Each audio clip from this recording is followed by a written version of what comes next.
Miracle boys டீமில் இருக்கும்போதும் நிறைய உங்களுக்கு ரெஸ்பான்ஸும் நிறைய சுற்றி ரெஸ்பான்ஸ்லாம் நிறைய இருந்துச்சு. அப்போ இருந்த ரெஸ்பான்ஸோட இப்போ ரெஸ்பான்ஸ் பயங்கரமாக தான்.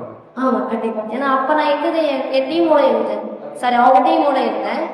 இப்போ நான் வந்து தனியாகிட்டேன், எனக்குன்னு ஜே கார்டன் இருக்குது. ஸோ அதுக்காக தான் நான் உழைக்க பண்ணோம். ஸோ அதை தான் நான் பண்ணிட்டு இருக்கேன்.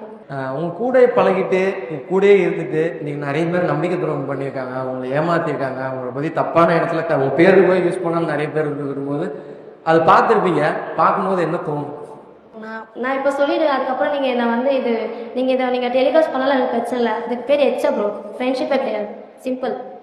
ஏன் அவர் டக்குன்னு இருக்கிற ஒரு வார்த்தை சொல்லு? ஆமாம் ப்ரோ, ஃப்ரெண்ட்ஷிப் வந்து வாழ வைக்கும், அழிக்காது. ஸோ எனக்கு வந்த ஃப்ரெண்ட்ஷிப்லாம் வந்து அழிக்க தான் பார்த்துச்சு. எங்கே நான் மேலே வளர்ந்துட்டானோ அப்படின்னு தான் பார்த்துச்சு. ஸோ அந்த மாதிரி ஃப்ரெண்ட்ஷிப் எனக்கு தேவை கிடையாது. ஏன்னா நான் யாரையும் எக்ஸ்பெக்ட் பண்ணது கிடையாது, யாருக்கு எதுவும் கற்றுனவ கிடையாது. இன்னும் எனக்கு தெரிஞ்சு நான் கற்றுக் கொடுத்துருக்கேன்.